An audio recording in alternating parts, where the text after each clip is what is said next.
हाँ तो बच्चों, अब हमारे पास थर्ड क्वेश्चन है जहां पे हमें लाप्लास ट्रांसफॉर्म फाइंड आउट करना है ट्रायंगुलर वेव फंक्शन का, जो कुछ इस फॉर्म में डिफाइंड है। और बच्चों यहाँ पे गिवन क्या है कि F T plus two A is equal to F T, जो कि डिफाइन करता है कि ये जो फंक्शन है ये भी हमारा पीरियोडिक फंक्शन है जिसका पीरियड है 2a। तो इसका लाप्लास फाइंड आउट करने से पहले इसको हम लोग पहले ड्रॉ करेंगे, ठीक है। तो चलिए, जैसे अभी तक ड्रॉ किया वैसे ही ड्रॉ करना है हम लोगों को।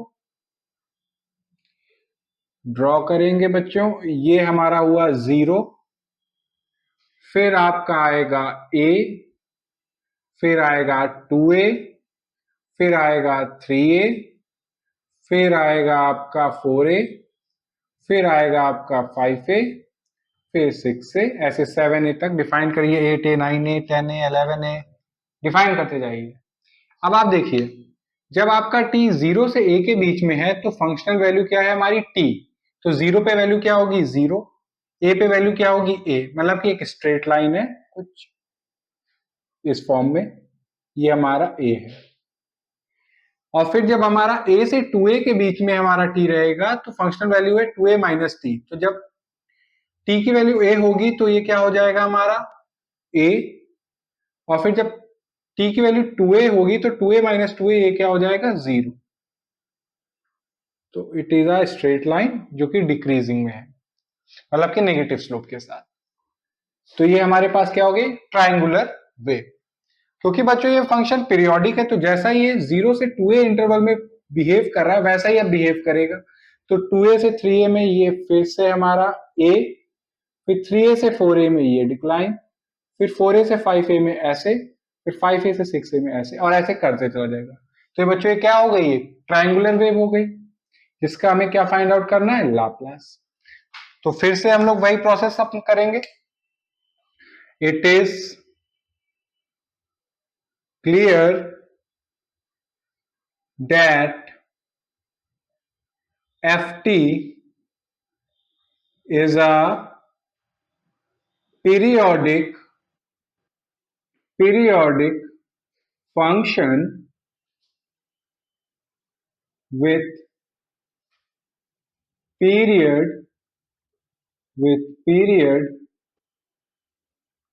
2a। इसका पीरियड क्या है बच्चों 2a, मतलब कि 2a इंटर के बाद तो ये फंक्शन अपने आप को रिपीट करने लगेगा उसी पैटर्न को। तो बच्चों जब आपके पास फंक्शन पीरियोडिक होता है और आपको लाप्लास फाइंड आउट करना होता है तो आप क्या करते हो बच्चों, उसको डिफाइन करते हो। तो it will be 1 upon 1 minus e to the power minus क्या आ जाएगा पीरियोडिक फंक्शन का पीरियड। पीरियोडिक फंक्शन का पीरियड क्या है 2a, प्रोडक्ट में आ जाएगा पैरामीटर p, फिर एक डेफिनेट इंटीग्रल जिसकी लोअर लिमिट होगी 0, अपर लिमिट होगी पीरियोडिक फंक्शन का पीरियड दैट इज 2a, फिर e to the power minus p t, और जिस फंक्शन का आप लाप्लास निकाले वो फंक्शन मतलब कि एफ टी dt। अब क्योंकि ये फंक्शन बच्चों हमारा ब्रेक हो रहा है a पे, तो आप अपनी लिमिट ऑफ इंटीग्रेशन को भी ब्रेक करोगे। तो 1 upon 1 minus e to the power minus 2ap, 0 से a e to the power minus pt। अब बच्चों जब आपका t 0 से a के बीच में होगा तो फंक्शनल वैल्यू क्या होगी t dt, फिर a से 2a e to the power minus pt, और जब आपका t a से 2a होगा तो फंक्शनल वैल्यू क्या होगी बच्चों 2a माइनस t dt। अब आपको क्या करना है, ये दोनों इंटीग्रेशन सॉल्व करने हैं। हमने कहा ठीक है, इनको सॉल्व करते हैं। तो 1 upon 1 minus e to the power minus 2ap, यहां पे इंटीग्रेशन बाई पार्ट लगाते हैं हम लोग। तो बाई पार्ट के हिसाब से t एज इट इज रहेगा, e to the power minus pt का इंटीग्रेशन होगा तो वो आएगा e to the power minus pt upon minus p, फिर लिमिट ऑफ इंटीग्रेशन 0 से a, फिर यहां पे हो जाएगा प्लस 1 अपॉन p, 0 से a e to the power minus pt, और इस वाले फंक्शन का डिफरेंशिएशन तो dt। फिर आप इसको क्या करोगे, इंटीग्रेशन बाय पार्ट से सॉल्व, तो ये आपका होगा e to the power minus p t upon minus p 2a minus t as it is. आप लिमिट्स अप्लाई कर दोगे, मतलब कि लोअर लिमिट है a, अपर लिमिट है 2a, फिर प्लस प्लस 1 अपॉन पी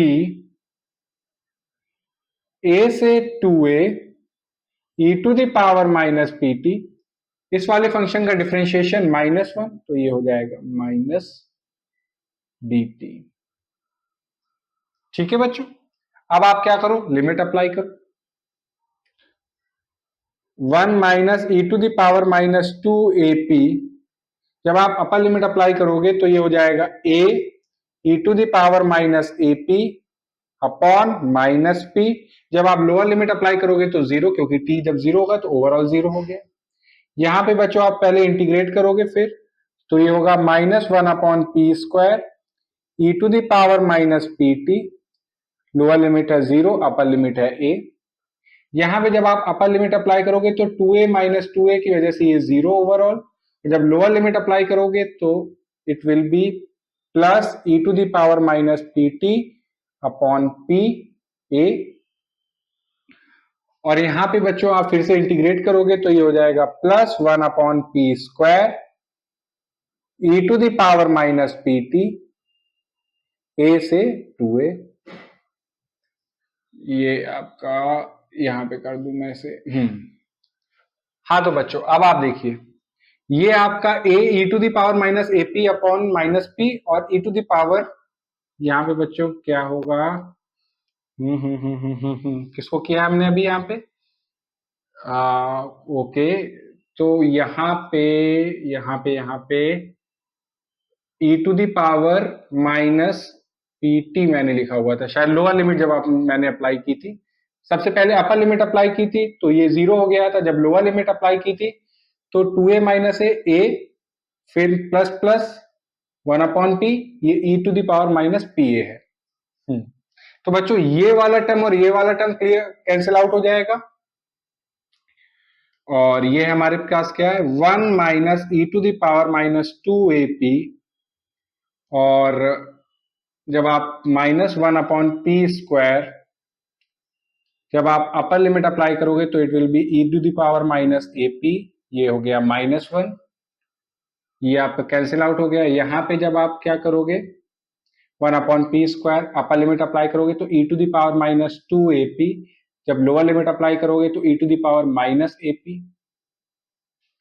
अब आप एक काम करो, 1 अपॉन पी स्क्वायर को कॉमन ले लो, तो ये हो गया 1 अपॉन पी स्क्वायर, ये 1 minus e to the power minus a p, ये 2, इसको हमने a square minus b square की फॉर्म में लिखा।